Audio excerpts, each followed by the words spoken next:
hear that thing bounce off the bottom, you got about 1.170. Just blast all 4 bolts out. You can take a vacuum tester and test each valve. It's the lip seal off the side of it and destroys the piston. All right, guys, we're back on the bench. Standing here staring at the snap ring. Well, mainly because I've got it in my hands and it looks kind of funny. Today. That's what she said. Shut up. Anywho, Caleb quit goofing off over there. Today we are working on a 68 RFE. This unit came to us with overdrive clutch failure. The switch valve was stuck in the outboard position and exhausting all overdrive clutch oil. This particular transmission belongs to a lawn care company, and this is actually in their daily driver truck. This does not pull a trailer or anything like that. This is more of a stock rebuild. I absolutely refuse to build a 68 RFE stock. If that's the way you want to build your 68 RFE, you suck, that's fine. But I don't build them that way because, well, I'm just better. So that's all there is to it. We are going to show you guys the clutch installation. We are going to show snap ring identification and snap ring placement on your input drum. We're going to be assembling the Planetary system as well as loading all of this into the case. We've already prepped the case, we've already cleaned the case is ready to roll. All of the components you see here have already been cleaned and already been inspected for this process. I will not be oiling my clutches during assembly. This assembly video is strictly for in-play checking. I am not doing a final build and I am not doing the final assembly. I'm just stacking the unit to show what we do and how we do it and why. So we're going to start with our low clutch. Our low clutch already has the Belleville spring installed, as well as the retaining ring that holds the Belleville clutch, or the Belleville spring. This Belleville spring has a retainer that is split on 2 sides. You have to push down in a perfect circle and slide these retainers outward to be able to remove the Belleville spring and remove the piston behind it. This is a bonded piston. Inside of this drum, there is an orifice. This orifice right here actually helps control clutch oil. If this orifice is not changed during overhaul, it's not going to ruin the world, but it can. The reason I say it can is that if this orifice becomes encased with debris, then it cannot exhaust oil and the clutch will drag and stay on and burn the clutch. So if you're going to build one, inspect the orifice or replace it. It comes in the rebuild kit, takes 2 seconds, replace the thing. Darn thing, sorry about that, excuse my language. I know those beeps get annoying on the videos, that's my bad. We are going to start with installing our low sprag. Our low sprag on this unit has a snap ring right here, and you can actually take this sprag apart. I've already taken it apart, inspected the sprag. This is a really nice sprag, it's the first design, and they work really well. We're going to put the sprag race in. You'll notice that there's a step in these teeth. That step needs to face up. That step will actually be holding onto the back of this gear right here. So we are going to install the race. Oh, if I can get it in there. Get it in your hole.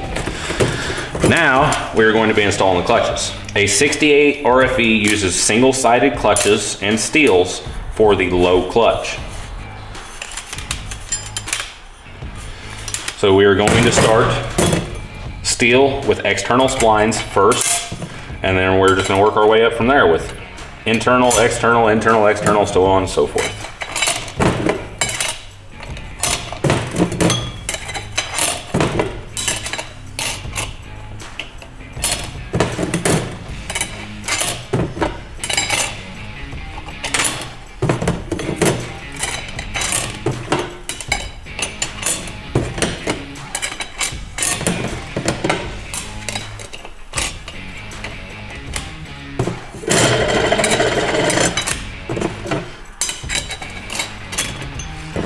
Now that we have worked our way to the top, we'll put in our top pressure plate, and then we will install our snap ring. I like to orientate my snap ring away from the feed oil. So I will put mine at the 12 o'clock position in the drum. You'll notice that there's not a lot of clearance on a 68 RFE low clutch. There are a couple of ways to measure this low clutch. The way that we are going to show you today is actually just using a pair of dial calipers. These are cheap generic dial calipers. We'll try to put a link in the description video. You can get this set at O'Reilly's. They're pretty cheap and they work really well for this type of application. So we're going to measure from the shoulder of the drum down to the face of the pressure plate. At this point, we will zero our caliper, make sure that we get her zeroed all the way there, and then we're going to apply our regulated shop air of 35 psi to the drum. You'll notice that we ended up with 48 thousandths. There are no known adjustments to this drum that I am aware of. I like to keep mine in the 40 to 50 range. If you are trying to adjust the clearance on one and you've got one that's a little loose, you can actually change the snap ring to a 904 snap ring and it will tighten this drum up by about 10 thousandths. Now that we've got that assembled, we're going to drop this into our unit. This hole right here at the bottom needs to be at the 6 o'clock position in the bottom of the case. One way that you can aid in getting that in the 6 o'clock position is to put a mark on the drum right over the hole. That way, when you're sitting it down in there and you're looking at a whole bunch of splines, you can keep track of what you're doing.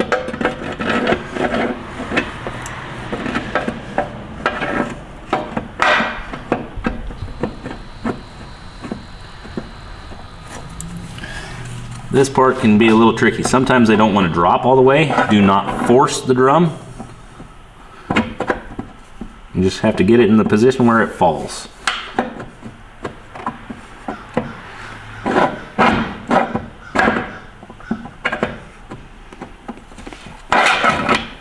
Come on.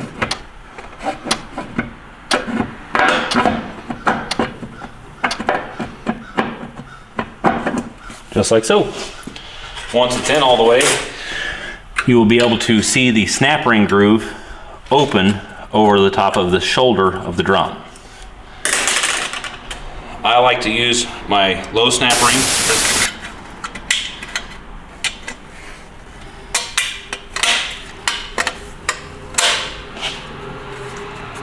Just like so.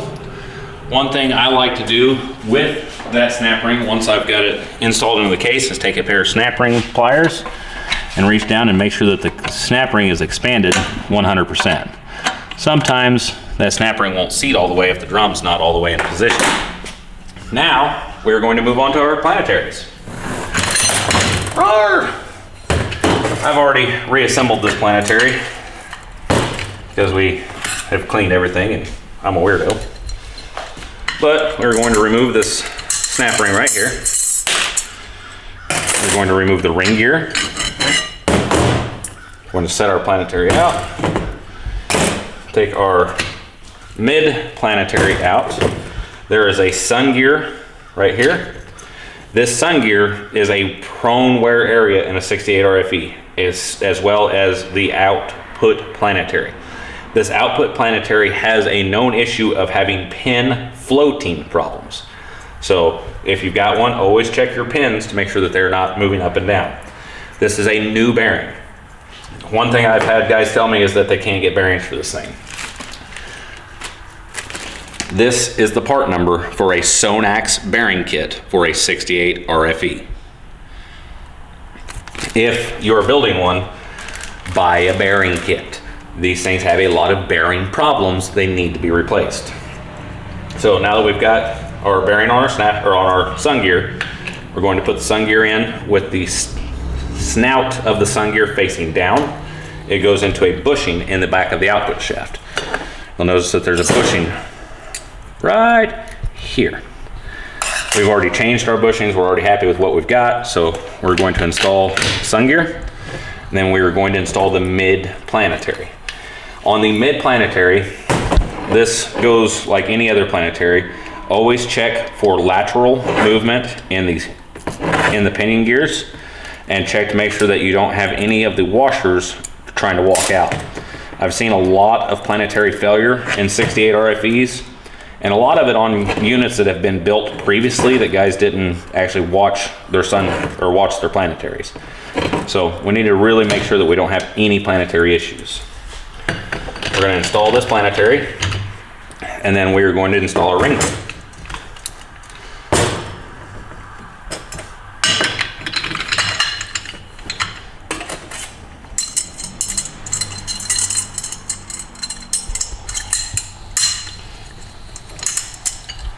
The position of this snap ring is really irrelevant because this thing is going to spin. So now that we have our Planetary assembled, we can set our Planetary down into our case and latch it onto the low sprat. You'll notice that it spins one way, but it does not spin the other. We are going to move to our front Planetary. This front Planetary is going to sit on top of a brand new Torrington bearing in the mid planet.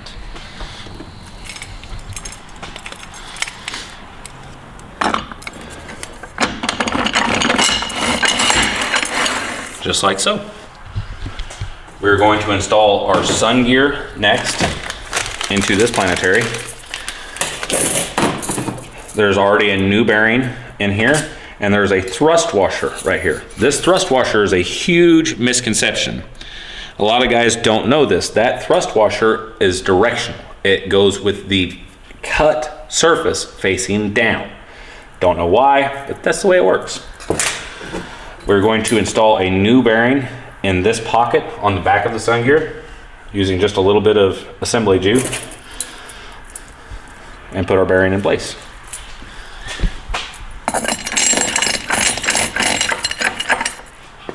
So now we're moving on to our intermediate clutches. The current parts issue that we're having is not allowing us to get new steels for this particular clutch pack. And I don't know why, but I cannot get steels at this time. Because of that, this unit is actually gonna sit here for probably a month waiting on new steels because I refuse to send a transmission out with used steels in it. So with that being said, we're going to use these for demonstration purposes only. You will notice that these are used steels that we have cleaned up to try to make at least somewhat photogenic for this process, but these are used steels that we are going to replace with new ones. So with that being said, let's put this clutch in here. We're going to start with our pressure plate, which is the thick plate. We're going to put our tabs. You'll notice that there's little buttons right here. We're going to put those at the 1 o'clock position. Just like so. Then we're going to start clutch, steel, clutch, steel,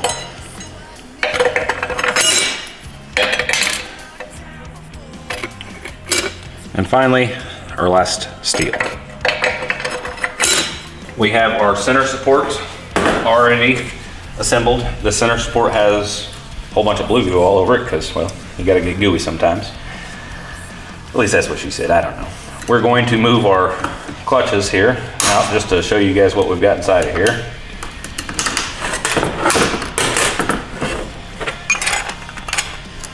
We've got a new piston on the bottom, and we have our spring and retainer in place.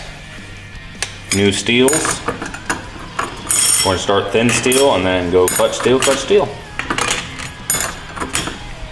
End on a fiber clutch and then pressure plate on top. This pressure plate, if you take the time to look at it, there are rounded edges on the apply side and sharp edges on the non-apply side. Going to put our snap ring in. I like to put this snap ring at 12 o'clock. The reason I'm calling that 12 o'clock is because we have our 3 tabs that go on each side at the top of the case and the snap ring straight up. This center support is going to sit on a thin snap ring. The snap ring is an 061. That number is very important. If you put a thick snap ring in this position, when you put your top snap ring in, you won't be able to get it to seat. So we're going to put our bottom snap ring in. It goes in the groove closest to the clutch pack at the 6 o'clock position.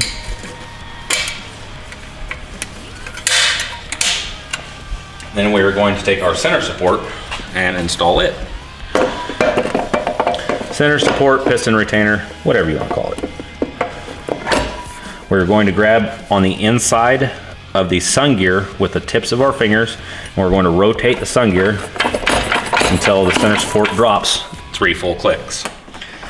The center support retaining snap ring is a beveled snap ring, just like the low clutch snap ring. It needs to be positioned at the 6 o'clock position.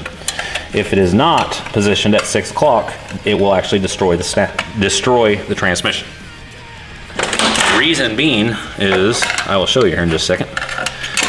Push down into place. If this snap ring is positioned down here where the valve body rests, the ends of the snap ring or the radius of the snap ring will extend past flush and actually cause a problem with the valve body. Always make sure that your snap ring opening is around or is outside of this window. Now that we've got that in there, we can move on to our input drum. This is the absolute heart, soul, and lifeblood of a 68 RFE. In this input drum is a whole bunch of clutches. I've already stacked this thing up. I've already checked our clearances. So what I'm going to do is I'm going to disassemble this and show you the underdrive clutch clearance, the overdrive clutch clearance, and the reverse clutch clearance.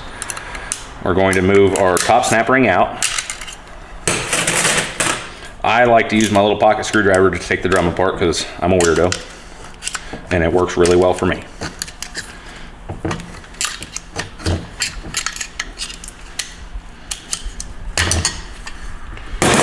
We're going to move our reverse clutch, 1 steel, 2 clutches to the side. We're going to pull our overdrive retaining snap ring out. The top snap ring is a flat snap ring. This is a Transgo overdrive heavy duty plate. We will talk about this plate when we get to the overdrive clutch. The bottom overdrive snap ring is a wavy snap ring. Very important. We're going to move our overdrive clutches out. Set these to the side. Now we're down to the stepped plate for the overdrive and underdrive clutch. And yes, you heard that correctly, overdrive and underdrive, because this snap ring or this pressure plate is a bi-directional apply plate. When the overdrive clutches are applied, this pressure plate is used to retain the bottom of the clutch. When the underdrive clutches are applied, it is used to retain the top of the clutch.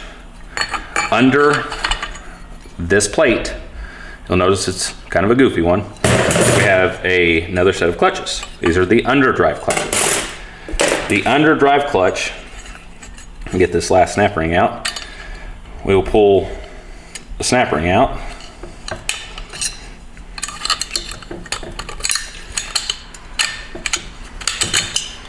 Roar! And we'll get our clutches out.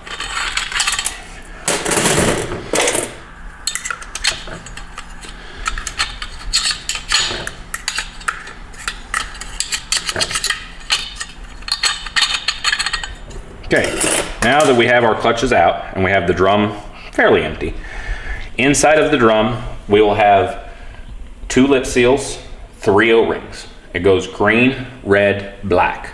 Keep that in mind, green, red, black. It's the way that these things have always been built. All 68s are that way.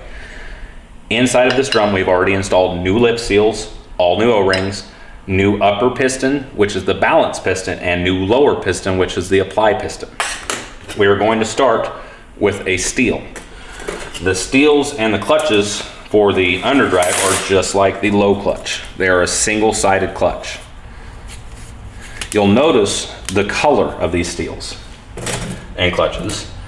The overdrives are different. They are a different thickness and they are a different color. You can measure an overdrive clutch. You'll come up with 051.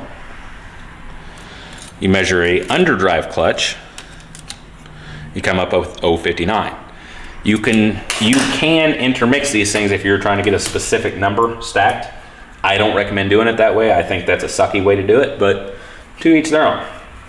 We are going to start our underdrive clutch with a steel plate externally splined at the bottom. And we're going to go to a clutch that is no clutch on the back, internally splined. And then we're going to work our way straight to the top in that exact pattern.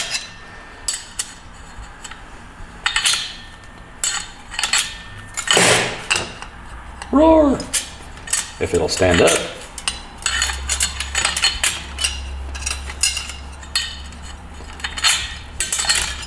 Just like so. You'll notice with this top plate in, we still have enough room to get our 061 snap ring in the lower groove. It's very important that that snap ring goes in the lower groove. Get my snap ring back here. This snap ring has 2 stepped ears. We're going to put the snap ring in.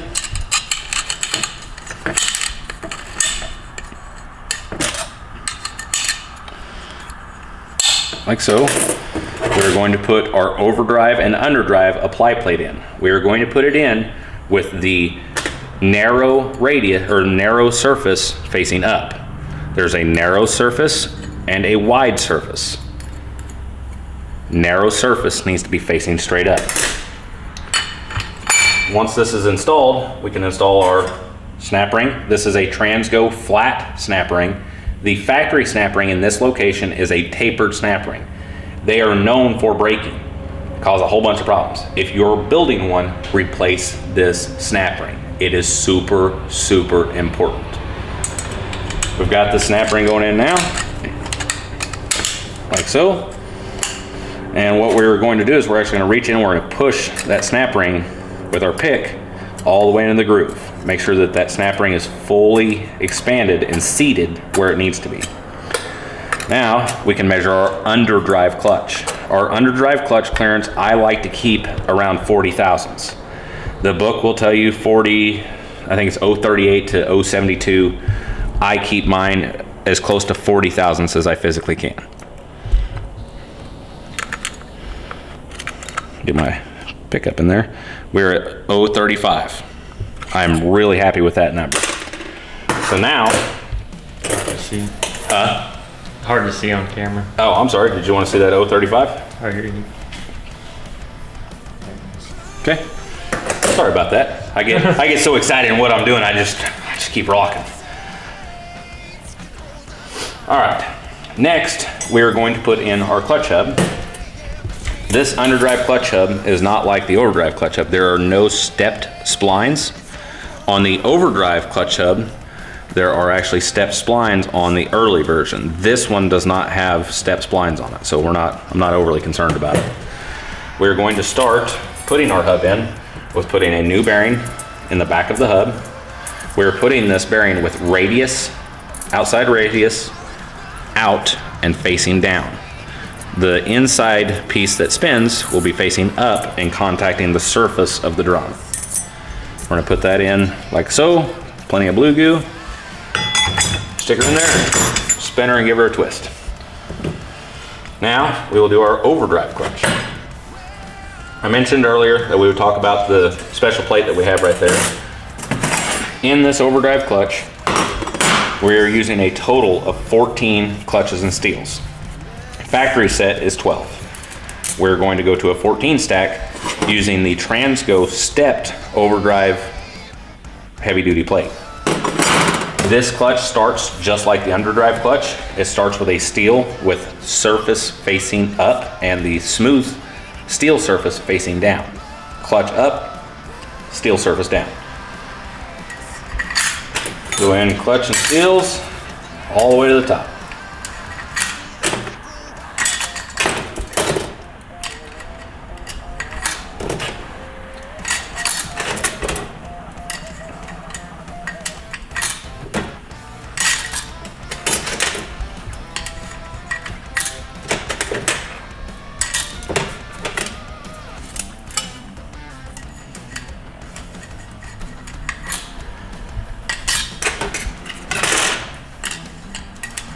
Once we get to the top, we will install our wavy snap ring.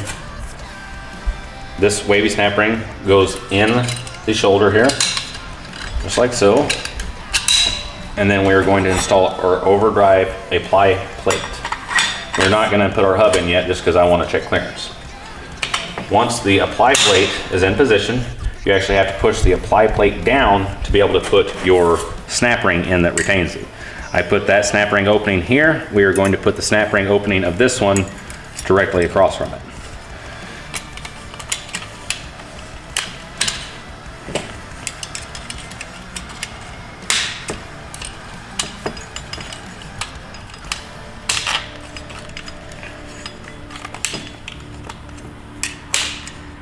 Make sure that your snap ring has expanded all the way. And we will measure the overdrive clutch. I keep my overdrive clutches real similar to my underdrive clutches. 40 thousandths is the number I like to hit. So we're going to set this up and see if we can't measure it real quick for you.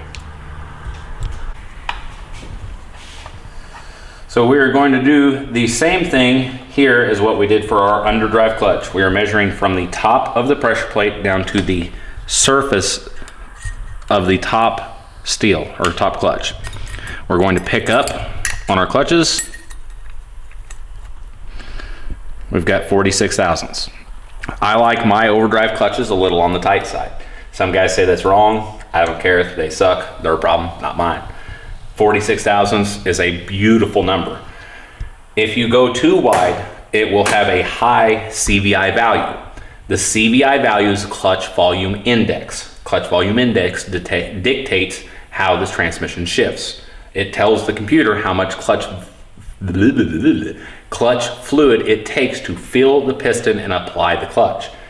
With that in mind, if that number is too tight, you will have a binding issue. You will have a dragging of the clutches. If the number is too loose, the piston strokes too far and causes you to have a slipping clutch. Remember, if it's overstroking, it's gonna slip.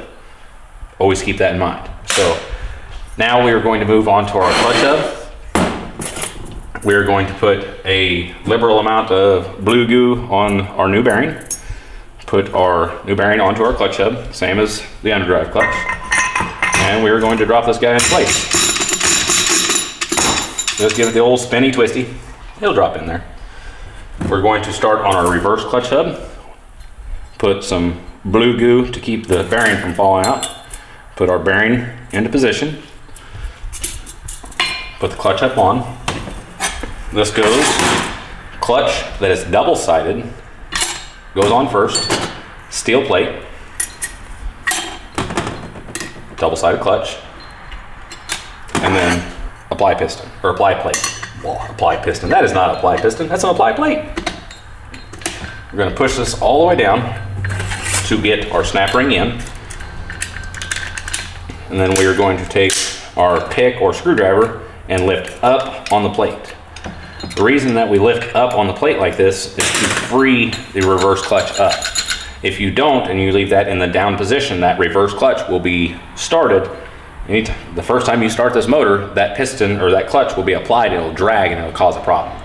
Always lift the plate. You can measure your reverse clutch and actually check the clearance on it, and there is clearance value. I have already measured this one. I know that my clearance is 40 thousandths. 40 thousandths is my number on my 68 RFE input drum. Guys say that, oh, you need this, you need that. That's fine, that's wonderful, that's great. Don't care. I stack mine this way and it works good for me. We're going to install our bearing next. This is a bearing that I wanted to talk to you guys about. So with this bearing comes a lot of mystery. Everybody thinks that when you buy a bearing kit that this bearing does not get replaced because of the retainer that is on top of it. But you can actually take a pick, go in behind the bearing and separate the bearing from the retainer and replace this bearing. Bearing pops out just like so. So if you're going to build one, install a new bearing into the plastic retainer and it just snaps back in. When you snap it back in, you'll notice that there's 3 tits that hang off of the end of the bearing. They need to be placed underneath the lip of that plastic. They'll have kind of a snap to them. So I'm gonna get this bearing put in, put it on the top of the reverse clutch hub, and we're gonna stack our input drum in.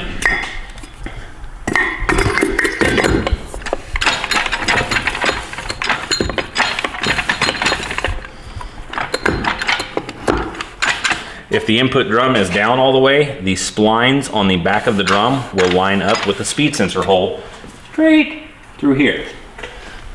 If you look through the speed sensor hole, right here, this hole, you will see these splines. That ring right there is actually the input speed sensor reluctor ring. Now that we have our input drum built and we've got it sat in our case, we're going to move over to our pump and we're going to be starting a new video. In our next videos coming up soon, we are going to have the pump building section of a 68 RFE as well as the valve body building section. I told you guys in the beginning, this is a stock rebuild. This is what I call a stock rebuild.